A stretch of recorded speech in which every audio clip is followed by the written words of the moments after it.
Buenas noches, mi nombre es Soneida del Carmen García de Hoyo, participante de la maestría en educación. Eh, Siguiendo las recomendaciones, mejor dicho, las indicaciones de la actividad sobre la investigación de las problemáticas del sistema educativo colombiano, voy a describir las evidencias de las encontradas con esta investigación. Pero antes vamos a ver una mirada sobre los inicios de la educación pública en Colombia. En 1800, entre el periodo 1800 y 1900, fue cuando Colombia enfrenta los cambios y el surgimiento de la educación pública, con algunas situaciones que favorecían en su época y otras que obstaculizaban. Lo principal fue el establecimiento de una educación pública gratuita, pero que no era obligatoria, sino a mediados del siglo XX es cuando ya la educación tiene esa condición de ser obligatoria con la declaración de la ley de la Constitución Política del 91. Pero si miramos los antecedentes que vemos aquí, encontramos que en Colombia, a mediados del siglo XX, es cuando se empieza a hablar ya de una educación primaria y secundaria, pero la educación secundaria no estaba abierta al público en general, sino a las élites del país. Y toda la educación pública en Colombia estaba regida por los cánones de la Iglesia Católica. Era entonces la Iglesia Católica la que manejaba, vigilaba y supervisaba la educación pública en Colombia, en ese caso la que más se empezaba a acrecentar y desarrollar en Colombia era la educación primaria. Es entonces en la época de los 50 y 70 cuando la educación tiene el avance más grandioso, se puede decir, porque es cuando crece en cobertura y, y la educación, la matrícula primaria tiene el mayor crecimiento, aunque la secundaria también pasa de un 12.4 a un 13%, pero sigue siendo de la población de las élites del país. Entre 1970 y 80, la educación pública sufre un estancamiento debido a las consecuencias de la guerra de los 1000 días y una situación difícil en cuanto a crecimiento poblacional y financiero que tuvo el país en esa época. Es entonces a finales del siglo XX cuando Colombia, con la Constitución del 91, ya la educación pública ya empieza a tener otro concepto diferente. Ya no se habla de no ser obligatoria, sino que se habla de ser obligatoria.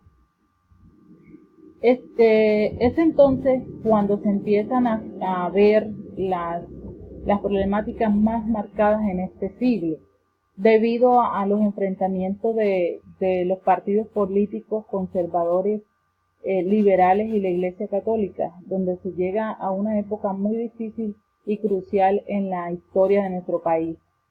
Las dificultades o las problemáticas más marcadas en la educación se encuentra en el analfabetismo, la tasa de analfabetismo más alta con relación a América Latina, las desigualdades entre la población rural y urbana, la baja capacitación de los docentes y pocos materiales para el trabajo de ellos y un promedio muy alto de repitencia en la educación primaria. Además, los alumnos que ingresaban a la básica primaria solamente era un 0.5% de la época. Y sigue siendo la formación de los docentes muy precaria y muy pobre. Además, la asignación de los recursos era poco equitativa. A finales del siglo XX, el 12% de los niños en edad escolar en Colombia aún no podían asistir a la educación primaria, situación que contrasta con el 9% de los niños en el resto de América Latina. Entonces vemos que Colombia seguía un poco estancada aunque iba creciendo, no tenía el promedio deseado. Es entonces en 1991 cuando ya surge el Sistema Nacional de Evaluación de Calidad de la Educación con las pruebas Saber, que a finales del siglo XX ya se aplican en la mayoría de los estudiantes del grado tercero y quinto de la educación primaria, se les aplica esta prueba, y donde se evidencia que el nivel académico de los niños de nuestro país no era muy inferior y no correspondía a su edad.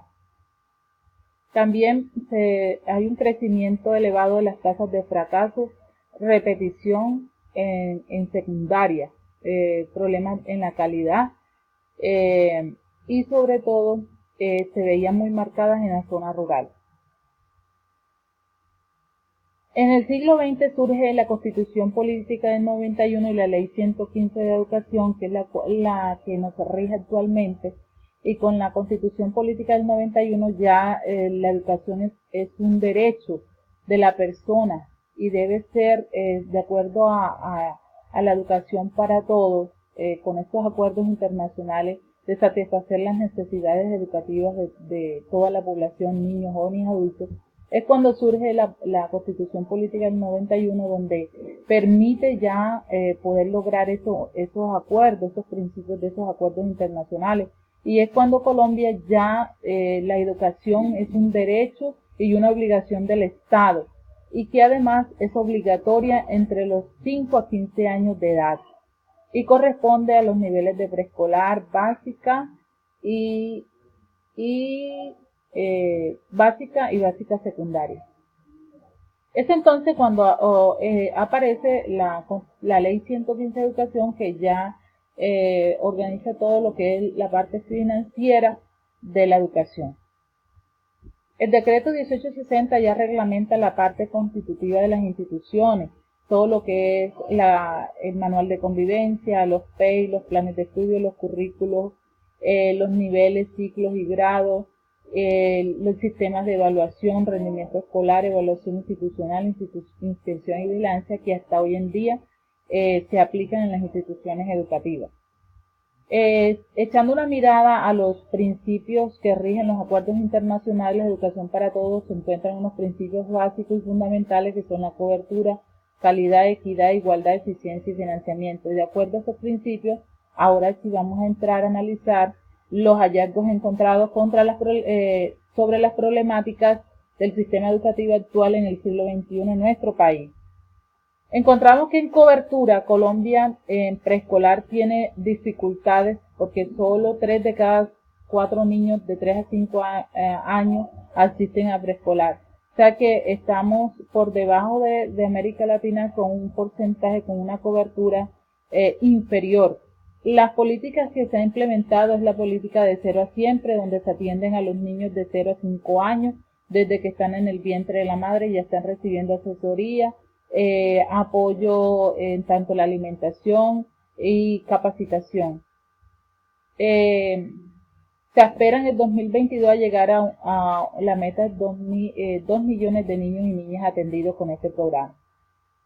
También con la ley 115 se establecen los niveles de educación como son prejardín, jardín y transición.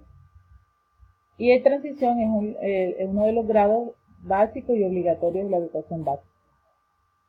En básica primaria y la media la cobertura es 79%.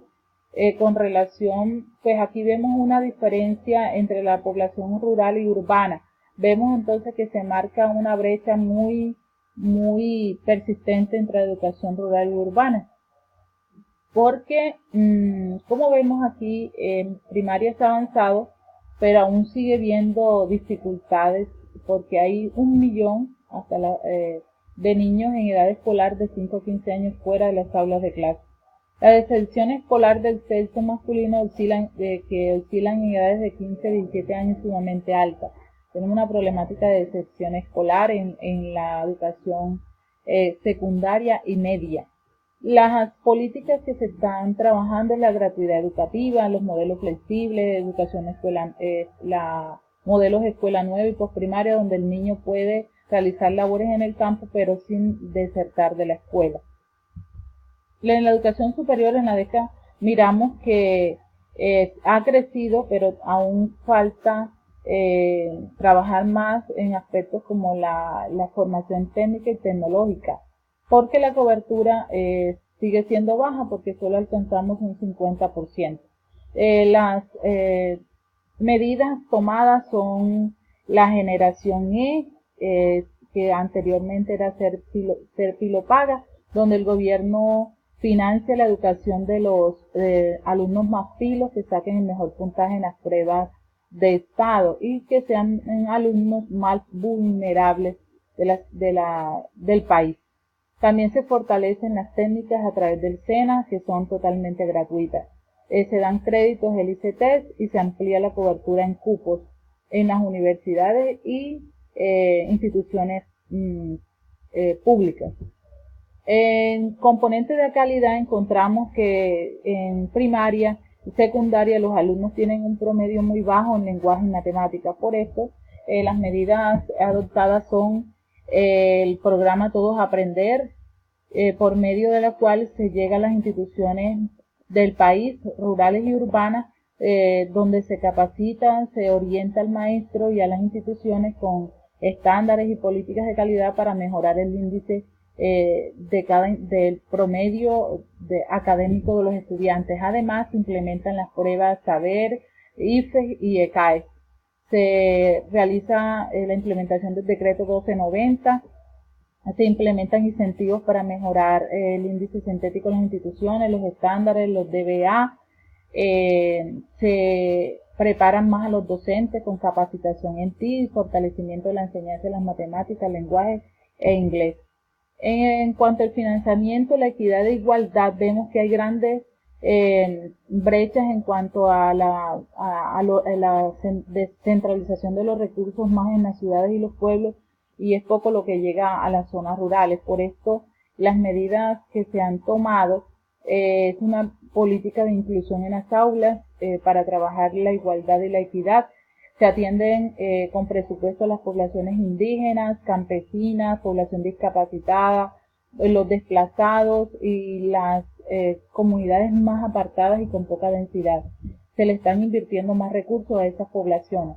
En los estándares de competencia se incluye la pluralidad, identidad y valoración de las diferencias para trabajar lo que es la igualdad. También las políticas de inclusión dentro de las aulas de clase, los proyectos de convivencia, también los proyectos con mujeres constructoras de paz. Y solo en este año en políticas de financiamiento es que hemos tenido el presupuesto más alto del país con un promedio de 41.4 billones de pesos, aunque es el más alto en todos los años de la historia de nuestro país. Con relación a Latinoamérica sigue siendo aún bajo esta inversión.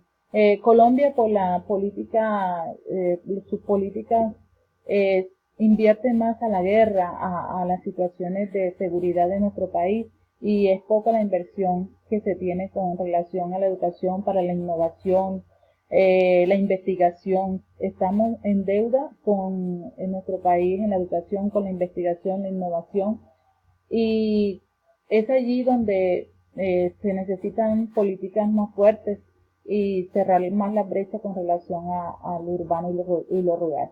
Bueno, estos fue todos los hallazgos encontrados. Muchas gracias por su atención.